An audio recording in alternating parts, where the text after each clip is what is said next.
Hey Chris, this is Dimitri from MetalKaoz in Chicago. How are you? I'm fine. Thank you very much. Love your Busy. your background. This is the studio, right? Here's my studio, and watching the whole day is Mr. Eddie Van Halen watching me, Mhm. working, giving interviews, all this stuff. Yeah. 45 years of grave digger. Next year. Yes. How does it feel?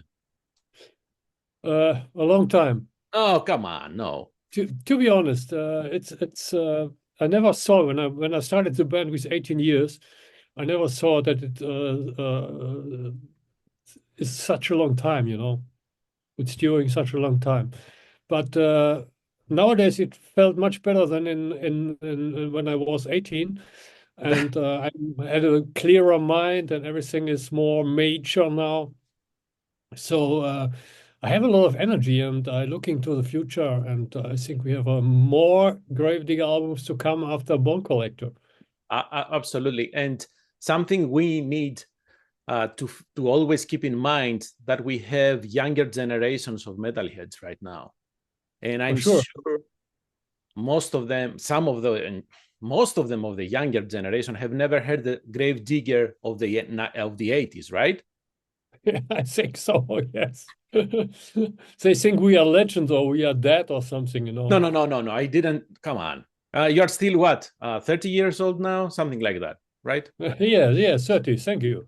Where's your, can you give me your bank account?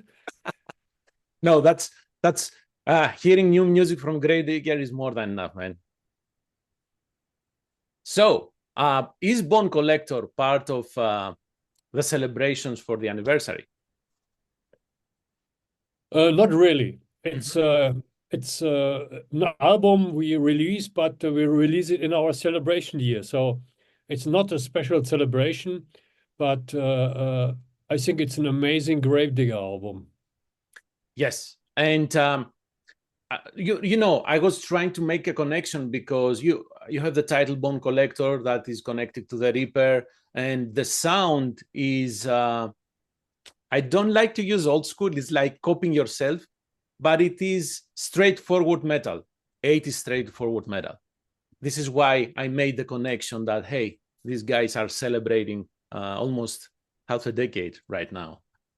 What we try to is with the new album, we try to bring back a bit the spirit, you know, the vibe of the 80s albums, because the 80s were a really great period for heavy metal, you know. So many great heavy metal bands appeared on this in this decade, and everything was a bit easier than today because in the 80s, music was more culture than it is today, you know, without streaming, without all this shit. And you bought a vinyl and you was really excited on the day of the release and not get any informations up front, you know. Today you have to go, oh, it's half a year before the release. Oh, the first single, the second, the third, the fourth. Oh, we released a complete album before the release. You know, so it's strange times, It is. but you have to work with these times, and it's not always easy. And sometimes I'm missing the good old 80s with all the simplicity of releasing music and making an album. And but yeah, you have to swim with the wave of modern technique and all this stuff. In the recording, it's makes a little or much more things easier if you don't live in the same town like we did. Jens is from the south of Germany. He's living in Garmisch-Partenkirchen. It's in the mountains. Mhm. And Toby is 200 kilometers away. And the drummer, Marcus, he is near to my hometown. So we are sending all this stuff with email and making video calls, and that's easier. But Oh, the yeah. rest of the music scene is It's devastated very sometimes. it's very challenging to be honest, and we have also to think about the younger bands, right? They have to compete. I mean, I cannot keep up with the new music these days. It's impossible to keep up. Um, so many things to buy. I still buy music, but it's impossible to keep up. And one more thing that I missed from that decade is not knowing the set list when going to a show. Yeah, for sure. That was And great. nowadays you are on stage and playing the first mistake, and 30 seconds it's on YouTube, Right. or on Facebook. That is. I met Rob Halford 2 years ago on the Wacken Open Air, Oh. and I had a good talk with him. And I said to him, "Hey, Rob, oh yeah, you." And he said, "Hey, you are the singer of Gravedigger," and I felt so honored that he knows that I'm the singer of Gravedigger. So I told him a story. When I was young, I was ever in every show I attend, I was in the first row, and I saw so many Judas Priest shows in the 80s, and I always was in the first row, touching his boots and screaming, hey, Rob, give me your hand, give me your hand, or Glenn, Glenn, give me a pick. I was a pain in the ass for every artist who was on stage. And he left his ass out and said, "Okay, I can't remember you, but I believe that because there was a guy always touching my boots." So you were that guy. Okay. Oh man, yeah. Anyhow, I don't want us to sound like we are old because we are not. So I'm glad you had to mention Toby. So when did Toby join the band? I mean, did you know that Axel was about to quit, or I don't know, quit to leave the band, let's say? Yes, he left the band after our last show in Greece when we played in Volos. And a couple of days later, I drove to his hometown and I said, "Okay, Axel, we have to separate for that and that reason." And Toby was in my solo project, Right. as everybody knows, with Chris Boltendahl and Steelhammer. When Axel left the band, for me it was a normal act to ask him, "Hey, you want to join the band?" Because hey, Toby is such an old school guy. He's 43 years old, but he has a collection of records and vinyls at home from every old band, And he loved Running Wild, he loved Rage, he loved Gravedigger. So it was a normal thing that he joined the band because, yeah, he has a big knowledge about all these old heavy metal bands. Love the bands that you just mentioned, by the way. Yeah, for sure. So did Toby join the band before the work on the new album started? Yeah, we wrote all the songs together except "Killing Is My Pleasure" and "The Devil's Serenade," which will be released in 2 days. And that was also with Jens Becker. But Mhm. all the other songs are written by Toby and me, and I wrote all the lyrics. And yeah, it was really fun to work with him. And because he played with organ, a very melodic power metal band, more or less. But he was always the harder part of organ. He always wanted to bring organ more back to heavy metal. But Seb, the singer and leader of the band, he wanted to more go to the commercial part of heavy metal. So they all separate a couple of years, and yeah, he has all these old school riffs. He understand after a couple of time. He understand what I mean, and say to him, "Hey, Toby, let's bring back the spirit, the vibe of the '80s to our new record." And we worked really hard, and it was such a constructive work, constructive work. So fun, production, everything was, yeah, unbelievable this time. So And did you guys, and I think, sorry, but and I can think that you feel the energy of this new record. as I It's said, to my mind, burning. it's straightforward heavy metal, right? You have Yes, the riffs, you have the grooves, and you have, of course, your I'm eating nails for breakfast vocals, right? yes. So, did you guys had a discussion before starting writing music, like about the direction of the music that you would like to take to follow? Yeah, for sure. We discussed it and we said, okay, we want to bring back after all this concept CDs, we will want to bring back the essential things in Gravedigger music. And when we started in the 80s, there were only guitars, drums, bass, and vocals. And when we wrote songs, in the past, in the 80s, we sat in the rehearsal room with packs of beer and a lot of weed and smoking, drinking. Hey, you have a guitar riff? Yes. Oh, that's good. Let's take it. You know, it was the work was very simple. Yeah. Mm-hmm. Nowadays, it's a little bit more professional, I think, but we want to bring back the simplicity of our music to our new record. It's straightforward heavy metal in your fist in your face, you know. So I'm guessing that you wanted to take a break, let's say, from concept albums, right? Yes. Yeah, yeah. In the moment, we don't plan any new concept CDs because it was so much fun to write these lyrics because I'm free, you know. I have no boundaries and I don't have to follow a concept. And to follow a concept with your lyrics is really hard. It's really hard work, Mm-hmm. and sometimes you are.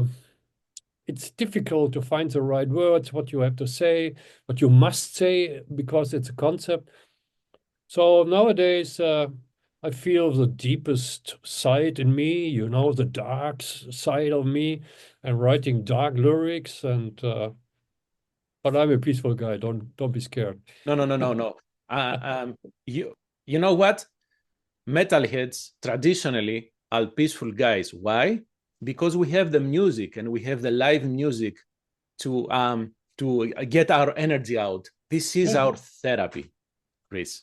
yeah, more or less, yeah. So there you go. Uh, so I read in the press release making a specific mention that there are no keyboards here for the first time.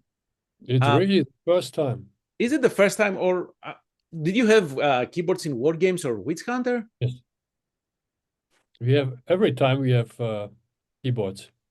So that's on me. I couldn't notice them though. So what does this change mean to the music, to the music making? To use keyboards, it's you with the use of keyboards, you always bring some more commercial touch in your music, you know. And when we started more or less with the keyboards, it was in more keyboards than we did before, was with Tunes of War, where we all, in every chorus, nearly every chorus, we have a keyboard, you know, Okay. to make it big. With keyboards, you can make a bigger atmosphere. You can everything sound more bigger, yeah, like a movie or something. And that fits very well to this concept. But Right. nowadays, we thought we don't need any keyboards because we have different choruses on the new album, not this epic tralala choruses like we did on Excalibur or on Tunes of War or also on Symbol of Eternity with the big background vocals and more tunes, you know. So this is straight into your face. Everybody can sing with me. Yeah, the rich, the poor, the dying, you know, and Yeah. it's Yes. scream out your ass off, and in a very simple way. And I think, yeah, that is. I love also the concept CDs. We play a lot of songs from the concept CDs also in the live shows. Of course. But for me, it's easier to have this under my flag, you know. This However, Whispers of the Damned sounds like an epic one, so there could be some room for keyboards, right? But I understand what you're talking about. I'm not complaining. yeah, but if you make Whisper of the Dam with keyboards, then you have again this epic touch. And now it sounds epic, but without this bombast, you know, this movie scare touch, Yeah. you know. So that was the reason why we didn't use any keyboards on this album. I want to check the lyrics because when I saw the title Riders of Doom, for whatever, not for whatever reason, I remembered the Conan, and I said, well, Chris is writing about Conan, but it's not about Conan. It's the four riders of the apocalypse, right? Yes. So, what is your process of writing lyrics, especially being free from following a concept? How do you write the lyrics after you have the music or before? uh, it's parallel, you know. We write the music together, Toby, Jens, and I. And on the other side, I'm sitting here in my studio thinking, okay, the first thing when I start with words is I have the title. Mm, okay.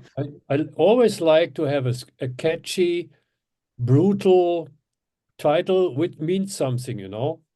I never would use a title with a word like what or something, you know, like the grunge bands or yeah, they use only one word or but somebody said, "Oh, this is the return of the off band," you know, like Riders of Doom, Mirror of Fate, you know. I didn't notice that, but they're right. Yeah, we are an off band. With one F. Yeah, with one F, not a way band, you know. But I love to have catchy titles, and then perhaps okay, I have a title like Graveyard Kings. Hmm.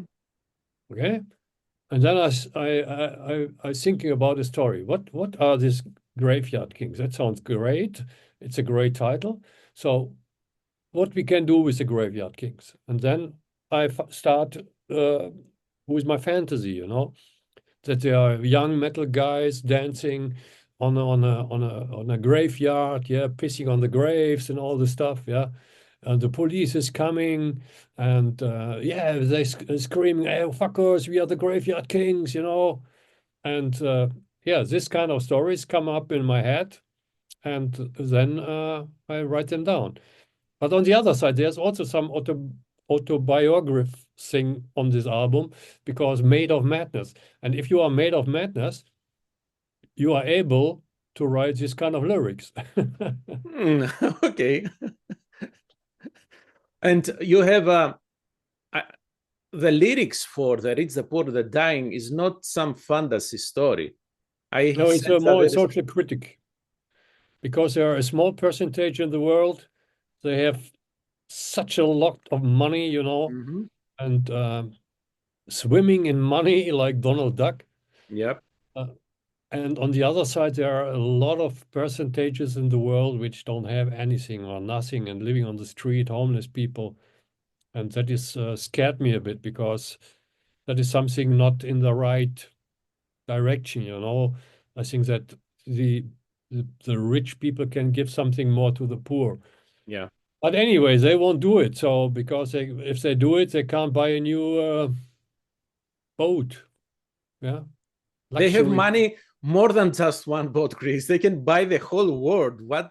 Yeah. Look, What's the the? oligarchs from Russia, this oligarchs, all these Yeah. people make money with oil, and look to the president of the United States, you know. But I don't think he has so much money, but he living on something different. But anyway, uh, Okay. So you for the cover artwork, you work with. I want to spell his name correctly. Wanderlei Perna, right? He's yeah, Portuguese. he's a Brazilian artist, Oh, but Brazilian. Sorry. the basic of the cover is AI, you know.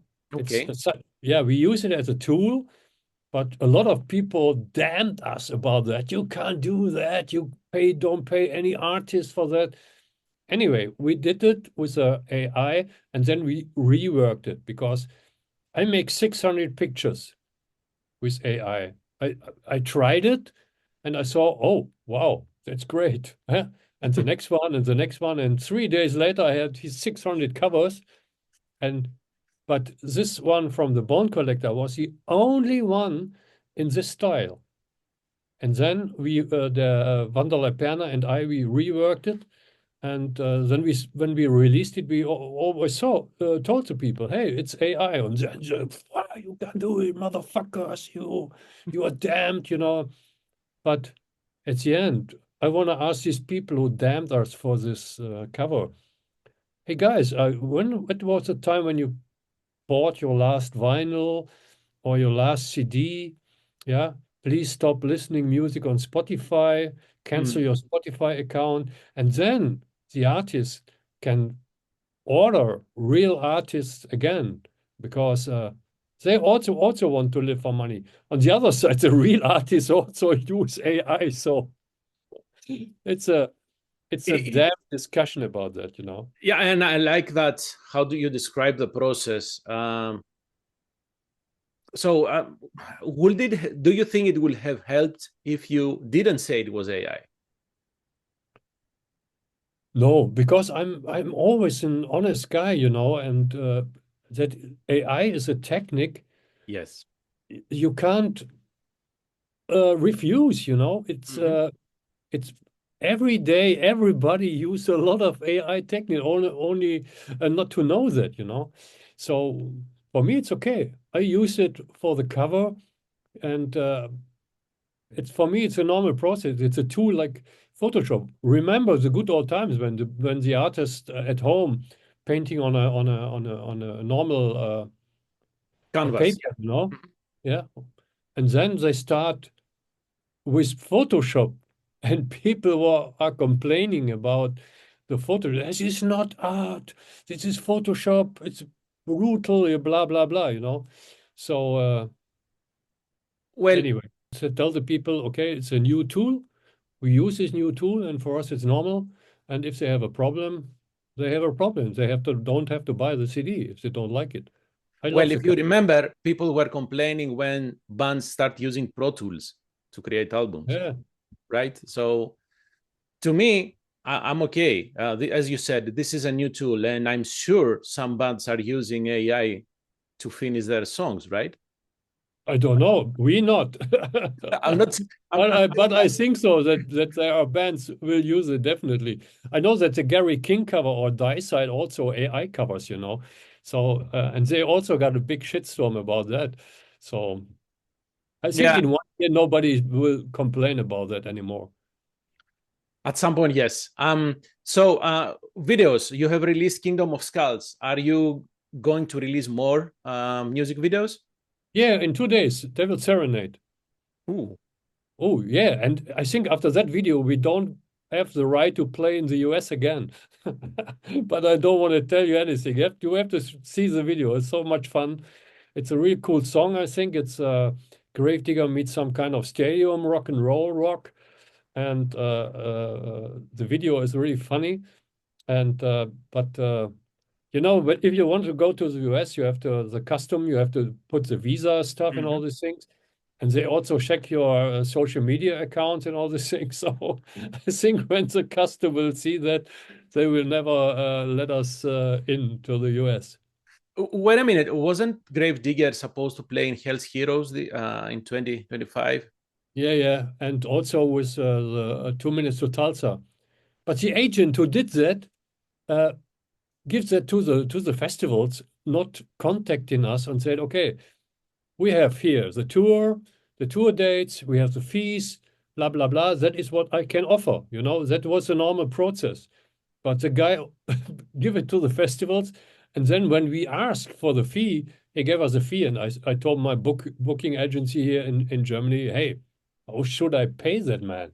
Yeah, I make money to feed my family, you know, and not I'm not an unprofessional musician, you know. And then we had to cancel that. It was not Oh possible man. with all the costs they offer us the fee to make that happen, you know. So there is no chance to see Gravedigger live next year? Not in the moment, not in the moment. We have to wait for another, perhaps a bigger act like we did in the past with Blind Guardian. Mhm. We have the possibility to tour, but on our own costs, it's not possible. It's you have to pay for artist visa 2,000 euros.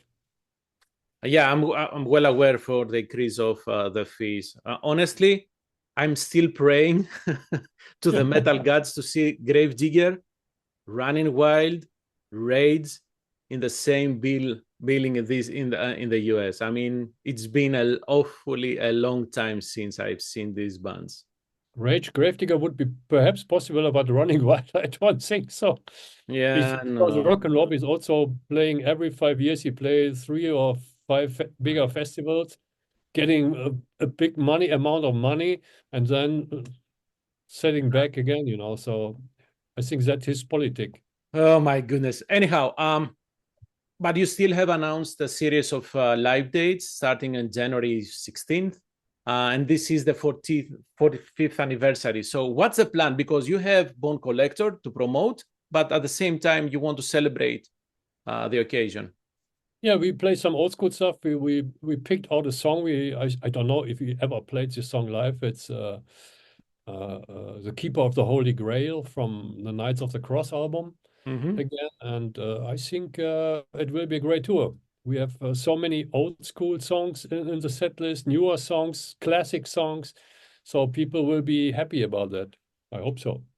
So how many songs are you gonna use from the new album in this tour?